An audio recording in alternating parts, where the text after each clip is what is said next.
contrato que se está cumpliendo, si hay una empresa en marcha, tratar de proteger la empresa en marcha.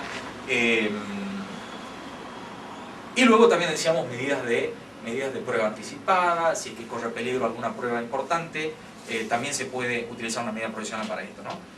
Para también, qué sé yo, acá teníamos para establecer un depósito por las costas, por las eventuales costas del arbitraje.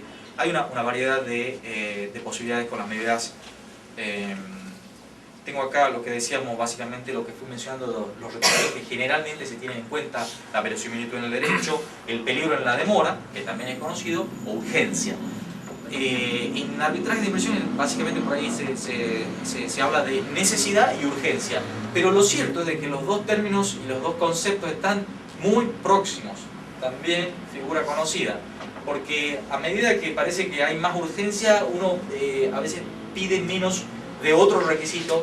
Por ejemplo, decíamos en el orden local, la verosimilitud del derecho no es tampoco, creo que es jurisprudencial, pero no sé si hay un artículo que se refiere. Hay un artículo que dice que son tres los requisitos. No, es inversamente proporcional esa distinción. Mayor verosimilitud, menos peligro en la demora. Sí, es jurisprudencial. Sí, exacto. Bueno, es lo que tienen en cuenta, se tiene en cuenta y son bastante parecidos.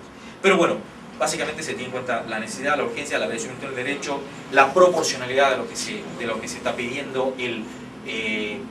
Leía en uno de los artículos que digamos, el daño que provoca la medida provisional provoca, digamos, una carga sobre el que la sufre. Con lo cual hay que tener en cuenta la proporcionalidad, que no sea excesivamente onerosa sobre la parte a la cual se le ordena que cumpla. Luego decíamos el no prejuzgamiento del fondo de la controversia, establecer una garantía. Luego viene acá un tema crucial, es el tema del daño irreparable. Vuelvo al principio. La jurisprudencia de la Corte Internacional de Justicia, que se refiere a conflictos entre estados, ahí no hay empresas ni individuos, siempre son conflictos entre estados. Tiene mucho sentido que la Corte, aun cuando, ¿se acuerdan que leímos? No habla de daño irreparable, no dice el artículo daño irreparable, pero con la jurisprudencia surgió este requisito clave, el daño irreparable, que viene, la verdad, de una interferencia fuerte del common law, donde para establecer medidas cautelares se requiere lo que se llama el irreparable injury, que es daño irreparable básicamente, es decir, que no se pueda solucionar este problema con una indemnización en dinero. Hay otros temas ahí en interferencia, uno muy importante es el cumplimiento en especie, que básicamente es la regla de nuestro derecho, en derecho de fondo. El cumplimiento en especie, y en derecho anglosajón es la regla contraria.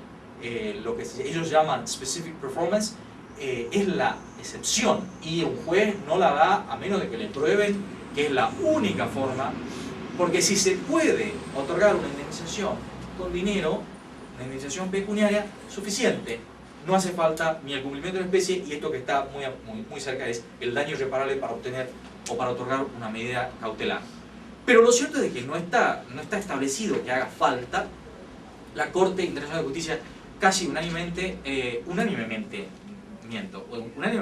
en los fallos de la Corte Internacional se requiere el daño irreparable. Hay opiniones disidentes. Conozco un par de opiniones disidentes. Una para nosotros famosa, sería, digamos, que nos toca de cerca, fue el caso de las pasteras. Porque en ese caso hubo una opinión disidente del juez Borgenthal que hizo la separación y dijo: hay casos en los cuales no hace falta daño irreparable. Un caso sería el de daño irreparable, hay casos en los que no hace falta el daño irreparable. Una opinión disidente. El fallo fue en contra de las medidas solicitadas. Bueno, entonces, yo creo que con eso, muchas jurisprudencias, y la verdad es que podríamos tener una sesión entera sobre los fallos. La jurisprudencia en arbitraje internacional tiene quizás la misma fuerza que tiene en el common law, donde, y de nuevo, se acercan mucho se acercan mucho a los derechos porque nosotros también hacemos referencia a la jurisprudencia, pero acá, en este caso, es mucho más fuerte. Y hay mucha jurisprudencia, hablando de esto del daño irreparable, donde no hay casos donde no se ha exigido el daño irreparable. Como son casos conocidos, nosotros intervinimos en casos en los cuales no se exigió el daño irreparable y se concedió, por supuesto, en casos en los cuales era muy el tiempo. Vamos a ver, entonces, eso básicamente es un pantallazo general de lo que es la parte teórica, pero a mí me parecía que hacía falta hacer referencia a la parte práctica, que hay que tener muy en cuenta. Escuché una charla hace muy poquito, hace un par de semanas, justamente del workshop de la ITA en Dallas, que se hace todos los años a mediados de junio. Y en ese escuché una charla muy buena de un árbitro, de un profesional, practitioner que le dicen, de arbitraje internacional, que se llama Toby Landau, un inglés, que me gustó mucho y que fue muy realista. Los ingleses suelen ser muy realistas, da gusto. Y lo que él decía es tener muy en cuenta que uno está tratando de obtener algo para el cliente. En los arbitrajes internacionales se suele usar, y eso es una interferencia en realidad nuestra, no es del common law. El common law tiene reducido los espacios escritos de la cantidad de páginas, y nosotros solemos hacer largo. En el arbitraje internacional tiene esa costumbre de, se dice, de embadurnar al tribunal con papel, mucho papel. Y eso tiene que ver también con los equipos que trabajan. Justamente, generalmente son casos complejos que requieren muchas personas trabajando, mucho manpower, decía él. Claro, mucha mano de obra, recursos humanos, que luego no se adecua a lo que el tribunal arbitral, los árbitros, en realidad disponen, de lo que ellos disponen. Ellos no tienen los mismos recursos que tiene, por ejemplo, una gran firma. Entonces, hay que tener en cuenta que el árbitro necesita que se lo den un poco más servido. Entonces, si uno está pretendiendo obtener una medida cautelar, una medida provisional en poco tiempo, no puede esperar que el árbitro o los árbitros lean un pedido de medidas cautelares de más de 100 páginas con documentación adicional de soporte de unas miles de páginas.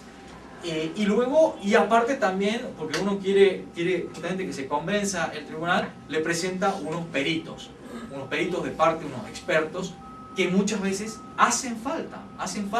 Y esto no quiere decir que sea una regla de hierro no usar peritos. Justamente, muchas veces conviene usar un perito para explicarle al árbitro, que por supuesto quizás ni siquiera entiende cómo funciona, generalmente no sabe cómo funciona internamente un determinado procedimiento, digamos, por ejemplo, penal, un procedimiento un procedimiento administrativo, un procedimiento, estaba recordando un caso importante sobre medidas provisionales, un procedimiento de ejecución de la condena de muerte en Estados Unidos. Un experto puede explicar cómo funciona, porque en esos casos, una medida provisional, imagínense, el caso que estaba leyendo, lamentablemente, porque no sabía cuáles eran los antecedentes, llegó la recomendación, la indicación de medidas provisionales, pero se había ejecutado la sentencia de muerte. Es un caso grave. Solamente ilustrando para todos los casos que puede servir. Tener en cuenta entonces en la preparación, tratar de enfocar cuál es el pedido y cuáles son los aspectos clave que le darán al tribunal o al árbitro la posibilidad de emitir un laudo o una orden motivada con cierto sustento como para recomendar una medida que generalmente, como les dije, insisto, tiene que ser de la última ratio, ¿no? Tiene que ser como medida de último recurso. Entonces, y hay otros aspectos que también hay que tener en cuenta cuando el cliente viene con el pedido de una medida provisional.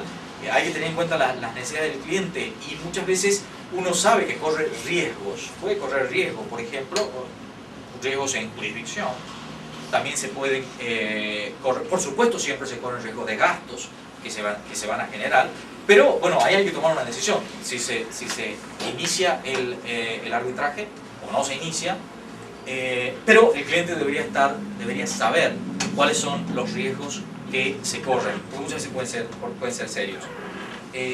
Ya hablamos un poquito de... En cuanto a la extensión del pedido, he visto pedidos de todo tamaño, de todo color, de pedidos de 2 o 3 páginas a pedidos de más de 100 páginas. Los anexos de, qué sé yo, de presentar 4 o 5 anexos y de presentar más de 300 anexos, por ejemplo.